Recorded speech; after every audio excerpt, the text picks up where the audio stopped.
spark timing. We're not going to be focused above 80 kPa here, so 84 and higher, that's going to be treated as our wide open throttle high load zone. We're focused on here essentially from 80 kPa and below. So I'm going to make sure to calibrate this right. I'm going to go in here at 2,000 RPM. I'm going to hold the engine. And then I'm going to go here at roughly 3,500, and I'm going to hold the engine. And go up to here at roughly 5,000 and hold the engine. And what I'm going to do is just hold it consistently in a spot. I'm going to pay attention to the live torque output, and I'm going to be adding timing in. Now, 20 degrees is probably 10 to 15 degrees lower than where we need to be at, but again, we did that on purpose so we could go in and calibrate our fuel table, because the spark and fuel are not related directly, meaning we can calibrate fuel and calibrate spark, and one doesn't affect the other, which is why I like to go in, lower my spark timing down, do my fuel tuning so I don't have to worry about knock or pre-ignition, and then once the fuel table, the VE table has been optimized, then jump back into spark timing and take a look at this. Now, you don't need to do this. This is kind of being nitpicky in terms of the calibration, and because I have a chassis dyno here, I can see this. I can see the actual live output.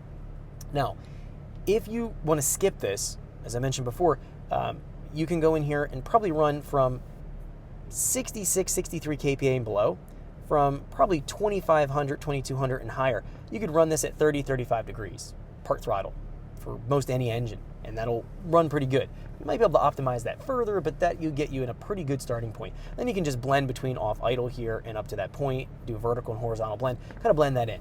But if we want to be more specific with this, that's where we can go in and take a look at this. So we can see the live torque on the dyno. We're going to learn how to go in. I'm going to change it and talk that out as we go through it, and then learn how to take those changes we're making in the different zones of RPM and make a blend of the table, and then have a table sorted out.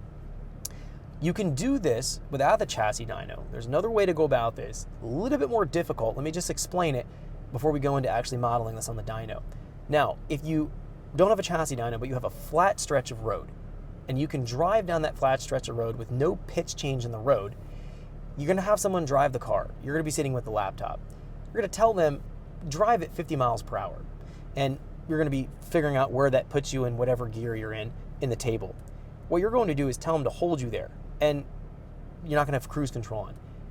And if you start to add timing in, you're gonna notice that they have to start to roll their foot back if you have low timing like this. They're gonna have to start to bring their foot back off the throttle to maintain themselves at that vehicle speed, because as you add more torque, the engine's going to want to naturally accelerate. The wheel's going to naturally try to accelerate at the same throttle input. So if they hold their foot, let's say at 15% throttle, they're driving 50 mile per hour, and you start to bump the timing in, and there's a power gain there, it'll actually start to naturally accelerate and start to go faster and faster with the same throttle input. They're going to have to try to regulate themselves at the speed. So they're going to roll their throttle back as you're adding timing in. What you're looking for at a particular range or speed in the table, engine speed, you're going to be looking for what is the lowest throttle angle input that they're going to give in order to maintain at that particular zone of operation, in order to kind of optimize things with the spark timing. So the lower the throttle angle amount, that means the engine is making more and more torque, and what they're going to be doing is trying to regulate it and maintain that certain level of torque that holds them at that vehicle speed. So it might require 5% throttle compared to 15% throttle by adding in a couple more degrees of timing and optimizing that. Now, this is definitely hard. It's not easy to do, but you definitely can replicate it without a chassis dyno. I have the luxury of seeing the live output. Again, no chassis dyno. You can do it the method I just described. Pick different points, different speeds to get you different zones of RPM in the table, and have them hold their foot on the throttle to regulate themselves, and then you can bump up the timing and then watch their throttle inputs and kind of feel that out. So that's a process in itself, but let's go and see how this is going to go right now and to optimize this on the dyno. So what I'm going to do, put it into gear. I'm going to bring the dyno down here to 1,800, 2,000 RPM, and we're going to go into the zone. Again, we're going to kind of pre-highlight this area here in the table, and I'm going to make my changes. I'm just going to grab this area right here because I'm going to make changes around this range. Because it's an automatic, I can't get it to lock into an exact RPM. It kind of wanted to float a little bit. It has a loose converter. So this will be around where we're going to be. So I'm going to make my changes in here. I'm just simply going to add timing in and watch the live torque output. And I'll find that optimization point. And I'm going to also then, we're going to go up to roughly 3,500 and then roughly 5,000. And we'll look at the different zones. It definitely is going to require more timing. What I'm going to try to do is park my foot fixed on the throttle, it's important that you have your foot fixed on a chassis dyno with live torque output like this. If you start to feed in more throttle angle, you feed in more airflow, and in relation to adding more fuel, you'll have more torque. So if you're constantly varying your throttle, you can never actually see the cause and effect by changing your timing and seeing the effect it has on torque output. You want to have your foot fixed on the throttle, regulated airflow, so that you can really evaluate the changes as you're making in your spark timing. Hopefully that makes sense. Let me go ahead and fire it up right now. I'm in neutral. We can fire it up.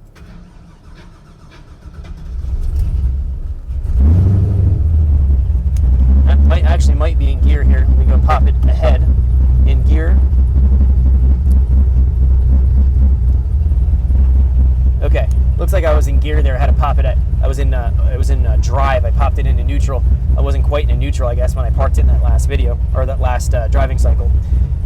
So we're good to go here. I'm going to just simply drive it, bump in the timing, see the cause and effect, and then we'll talk it out how to use the changes as we've made them and blend that in to finish off the part throttle spark timing area of the table. Let's go ahead and try this.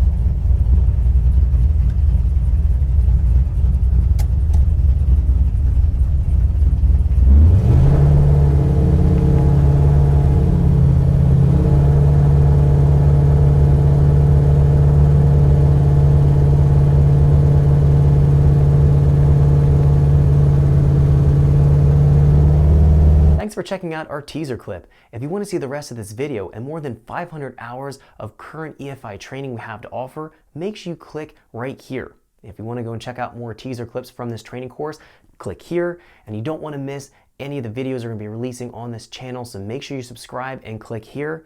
Thanks for watching, and I'll see you guys later.